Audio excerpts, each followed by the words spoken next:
Welcome class.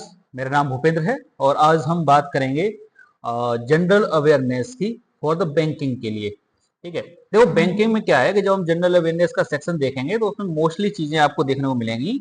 वो कुछ एक मिनट। जब भी हम जनरल अवेयरनेस की बात करेंगे तो जनरल अवेयरनेस में आपको मोस्टली जो चीजें मिलेंगी वो आपको देखने को मिलेंगी करंट अफेयर से रिलेटेड। तो आप ये मान के चलिए कि 70% जो जनरल अवेयरनेस है उसमें आपको मिलेंगे करंट अफेयर।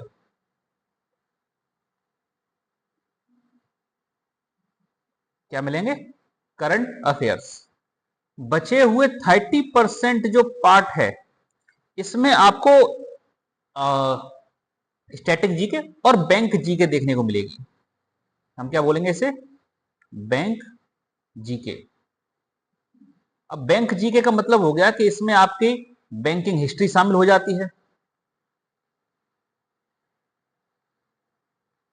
बैंकिंग टर्म्स शामिल हो जाते हैं, इसमें आपके बैंकिंग ऑपरेशन शामिल हो जाते हैं। ठीक है, बैंक जीके में और अगर हम बात करेंगे तो बैंक हेड और टैगलाइंस शामिल हो जाती हैं। ध्यान रखना, heads and tagline.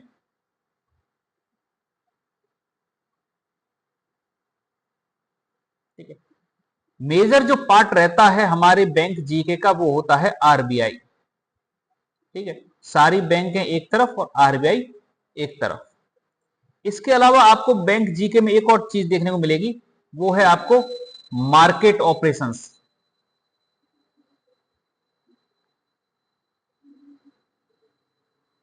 Market operations and market terms.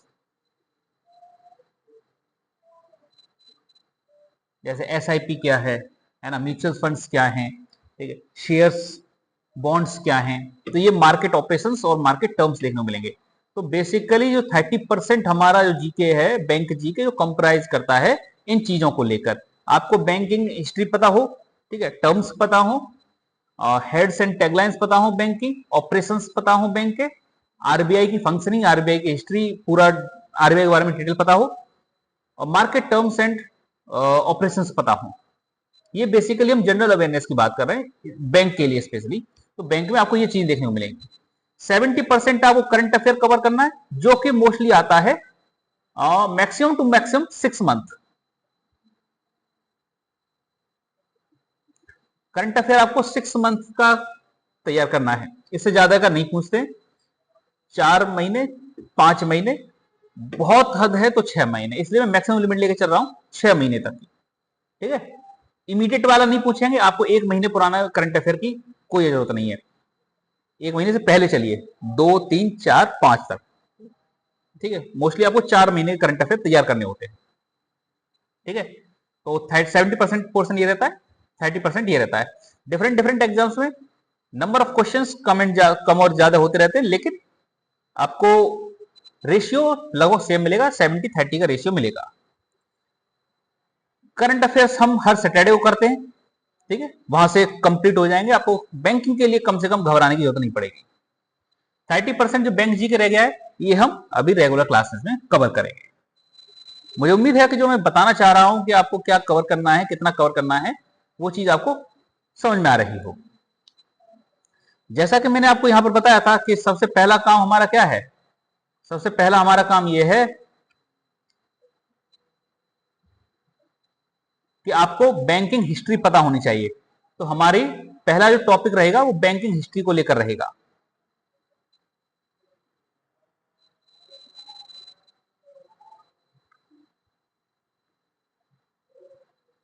History of banks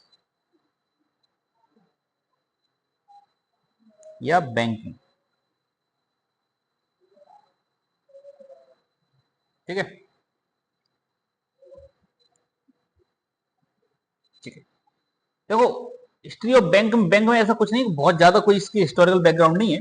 बस इतना समझ लो कि कुछ क्वेश्चंस ऐसे पूछे जा सकते हैं कि फर्स्ट बैंक कौन सी थी, है ना, first bank of the world.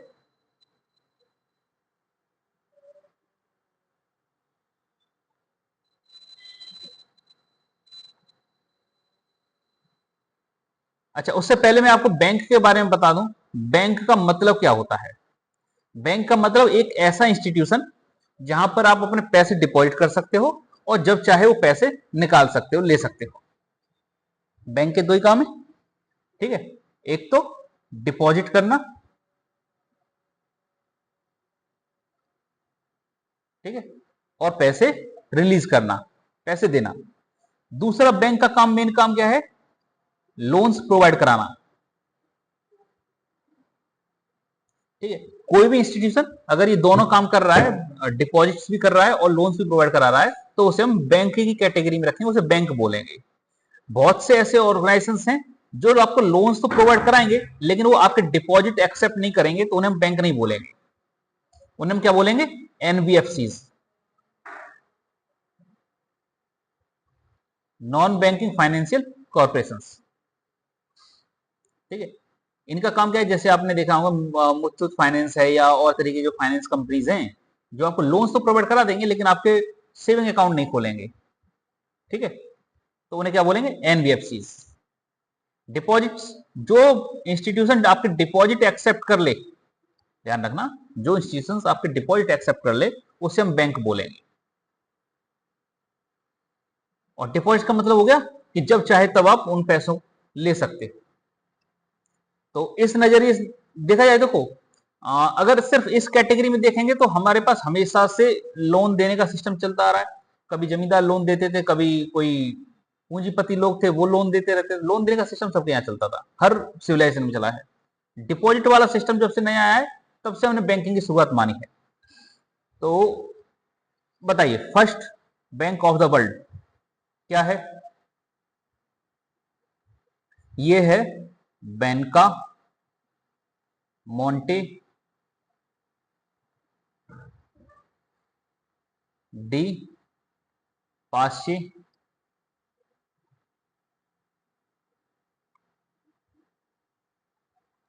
D सीना।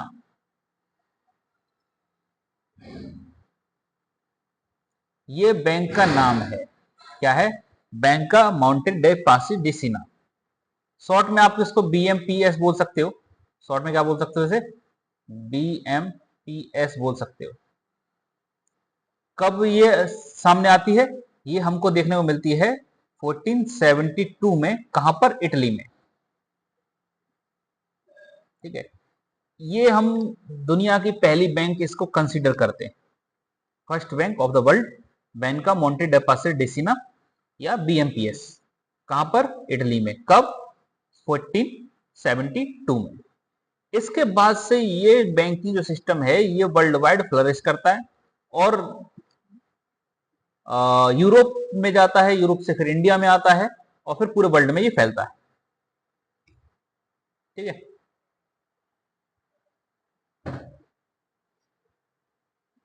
चलिए,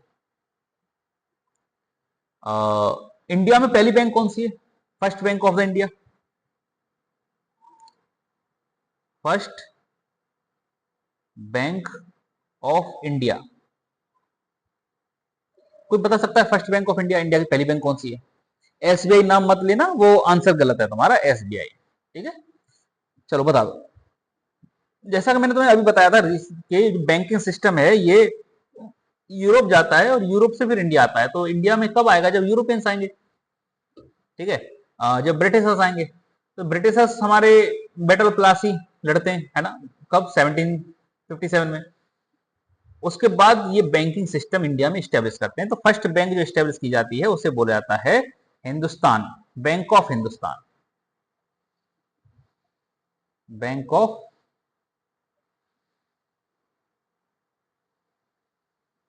हिंदुस्तान। ये फर्स्ट बैंक है जो इंडिया में कंसिडर की जाती है।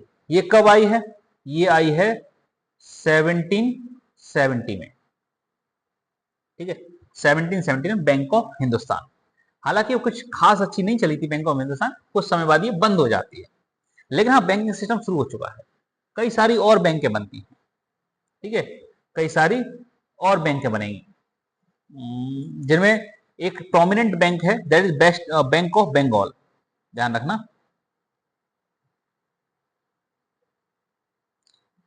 अच्छा, bank of Kolkata. Bank of Kolkata बनती है और 1806 में, ध्यान रखना, बैंक ऑफ कोलकाता कब बनती है? 1806 में। लेटर इसको हम रीनेम करते हैं as a bank of Bengal. Bank of Bengal कब करते हैं? 1809 में।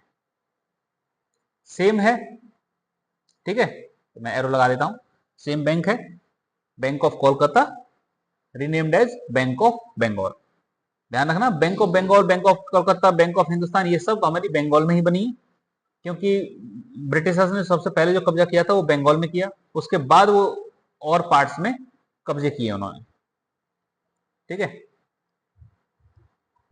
बैंक ऑफ बंगाल के बाद एक बैंक और बनाते हैं जिसको बोलते हैं बैंक ऑफ बॉम्बे, ठीक है। क्या बोलते हैं? Bank of Bombay. Bank of Bombay कब बनाते हैं ये? 1840 में, ठीक है, 1814 में बैंक बनाते हैं। एक और बैंक बनाते हैं, बैंक ऑफ मद्रास।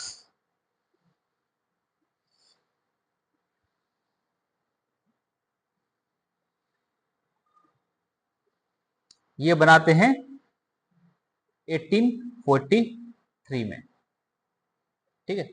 अब ये जो तीन बैंक हैं जो इन्होंने प्रोमिनेंट बैंक बनाई हैं, इनको आपस में क्लब कर देते, मर्ज कर देते।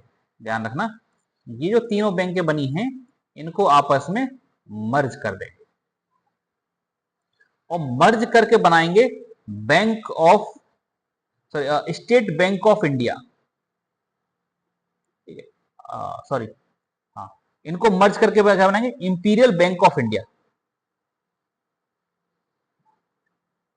इंपीरियल बैंक ऑफ इंडिया कब बनाते हैं ये? 1921 में। 1921 में इन तीनों बैंकों को मर्ज करके क्या बनता है? Imperial bank of India. Imperial bank of India को लेटर ऑन हम रीनेम्ड करते हैं as a state bank of India. क्या नाम करते हैं? As state bank of India.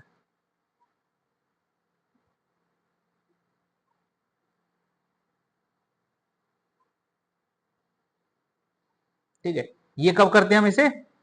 1955 में, ठीक। तो स्टेट बैंक ऑफ इंडिया का तुमको समझ में आया कहां से ये शुरू हुआ?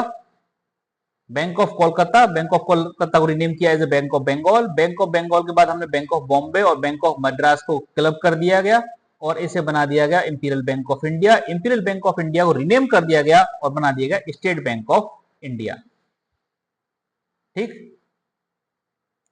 चलिए, ब्रिटिशर्स के टाइम पे सिर्फ ये तीन बैंकें नहीं बनाई गई थी, और भी कई सारी बैंकें बनाई गई थी। जैसे कॉमर्शियल बैंक बनाई गई, जैसे क्या बोलते हैं, अवध कॉमर्शियल बैंक, और उस समय अवध को औध लिखा जाता था, AUDH, औध कॉमर्शियल। अब ये ऐसा क्यों लिखा जाता? अंग्रेज नहीं बोल पा रहे थे, अवध नहीं बोल पा रहे थे, उन्होंने औध बोलना शुरू कर दिया।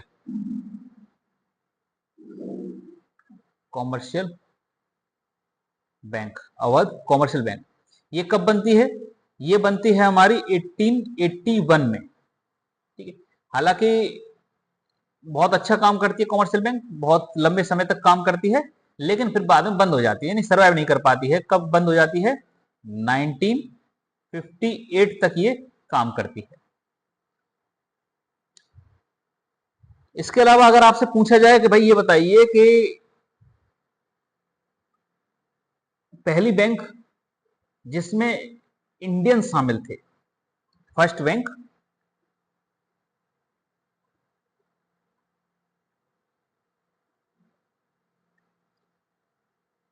स्टैब्लिश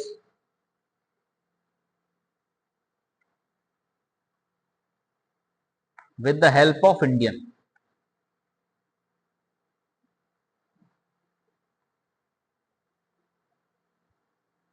तो वो कौन सी बैंक थी? वो थी हमारी इलाहाबाद बैंक।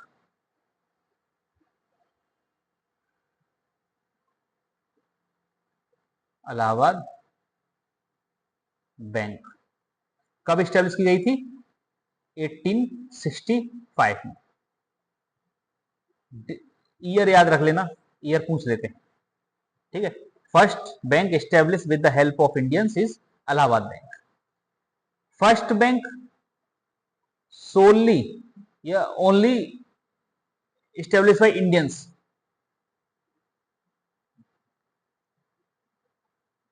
फर्स्ट बैंक established by only Indians।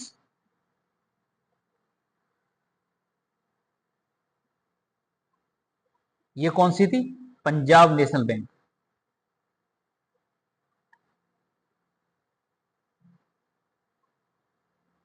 Punjab National Bank कब स्टैब्लिश की गई थी? 1894 में।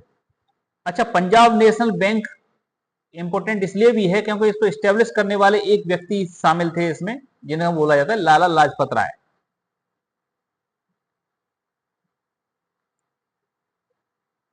लाजपत राय, ठीक है। ये चीजें रहती हैं। तो first bank, first commercial bank, first establish with the help of Indians, और only Indians establish the bank, that is Punjab में। ये चीजें हमारी रहती हैं। कुछ बैंक और स्टैब्लिश की गई थी बाद में, हालांकि उनके नाम याद रखना, ईयर याद रख लेना, ईयर पूछ लेते हैं कभी कभी। तो सेंट्रल बैंक ऑफ इंडिया,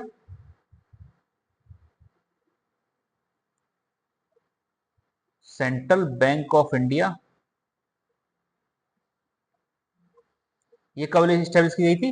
1911 में। Canara bank,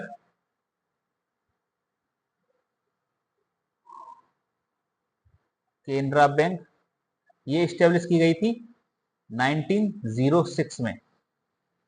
bank of Baroda,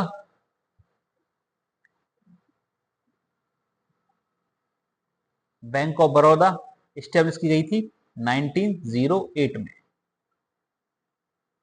ठीक है। कब स्टैब्लिश की गई थी? 1908 में। ध्यान रखना, ये जो बैंकें हैं ये मोस्टली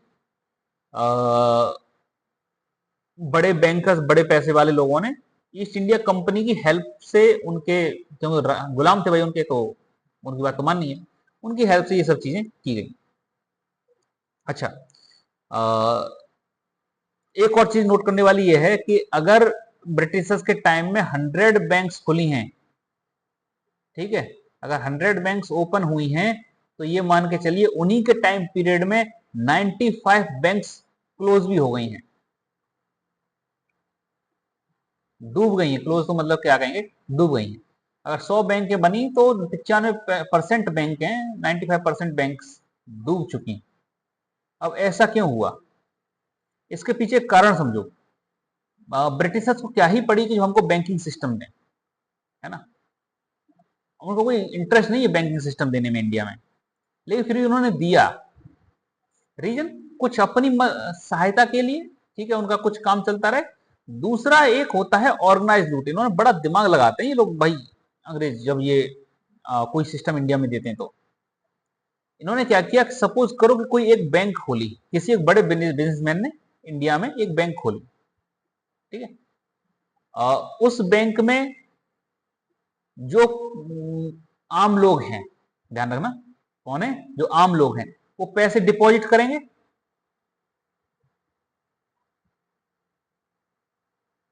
ठीक है, उनने पैसे डिपॉजिट किए। अब जो इस बैंक का मालिक है वो अपनी ही किसी कंपनी को लोन दिलवा देगा इसी बैंक से, और अब लोन का पैसा किसका है? आम जनता के डिपॉजिट्स हैं, ठीक है।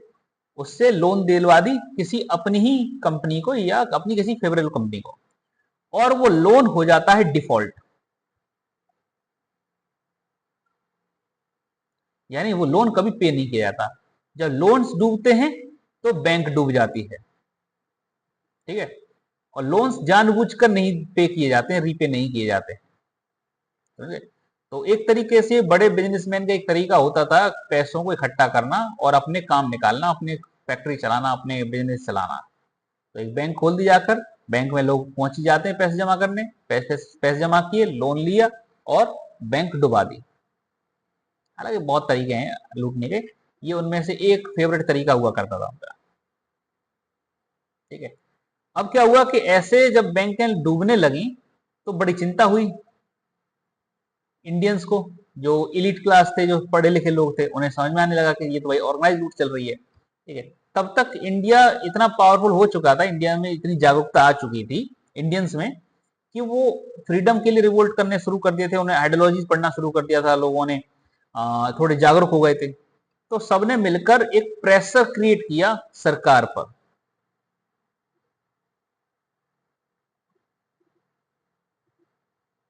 ठीक है, सरकार पर प्रेशर क्रिएट किया कि भाई ये देखो ये चल क्या रहा है, तुम्हारी बैंक सारी डूब रही है, इनके लिए कुछ करिए।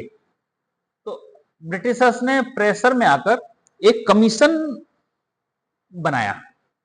ठीक है, उस कमीशन का नाम, उस काम था ये कि वो स्टडी करे कि बैंक्स डूब क्यों रही हैं। ठीक है, तो एक कमीशन स्टेब्लिश हुआ, उसे हम बोलते हैं हिल्टन यंग कमीशन।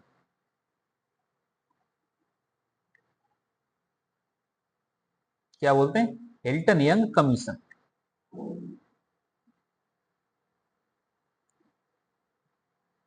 वैसे इसका ऑफिशियल जो नाम है वो है royal commission on Indian currency.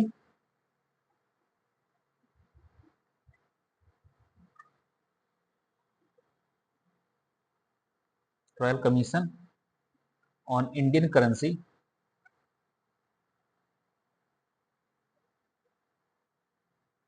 Indian currency and finance.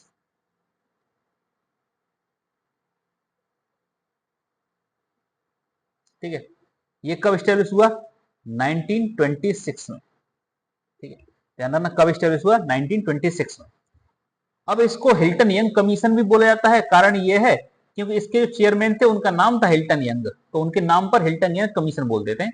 वैसे ऑफिशियल नाम इसका royal commission on Indian currency and finance है। 1926 में ये कमीशन बनता है, ये स्टडी करता है और स्टडी करके अपनी रिपोर्ट सबमिट करता है। कब सबमिट करता है, कहां सबमिट करता है? ब्रिटेन की पार्लियामेंट को। और ब्रिटेन की पार्लियामेंट इनके रिकमेंडेशंस पर, इनके सुझावों पर विचार विमर्श करके एक एक्ट पास करती है जिसको हम बोलते हैं आरबीआई एक्ट।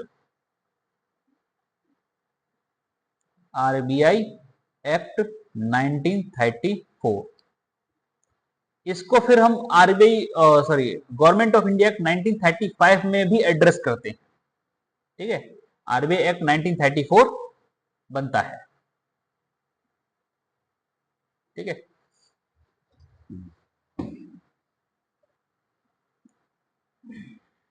ठीक है, इसको क्या करते हैं? री एड्रेस करते हैं। और कब कर बनाते हैं? आरबीआई एक्ट 1935 री एड्रेस करके किया जाता है। अभी आरबीआई एक्ट 1935 है, ध्यान रखना, आरबीआई एक्ट 1935 ये आरबीआई को स्टैब्लिश करता है।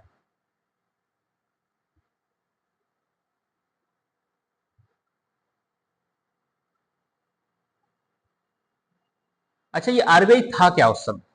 चलो ठीक है, इन्होंने बना दिया। इन्होंने ये कहा कि देखो सर ऐसा है कि मानते हैं कि बैंकें डूब रही हैं, तो क्या किया जाए?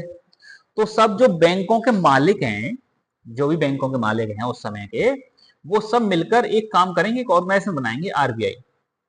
इस आरबीआई का काम ये होगा कि जो बैंकें डूब रही हैं इनको कैसे बचाया जाए उसको रिलेटेड स्टडी करेंगे और काम करेंगे। क्या और क्या करेगी आरबीआई?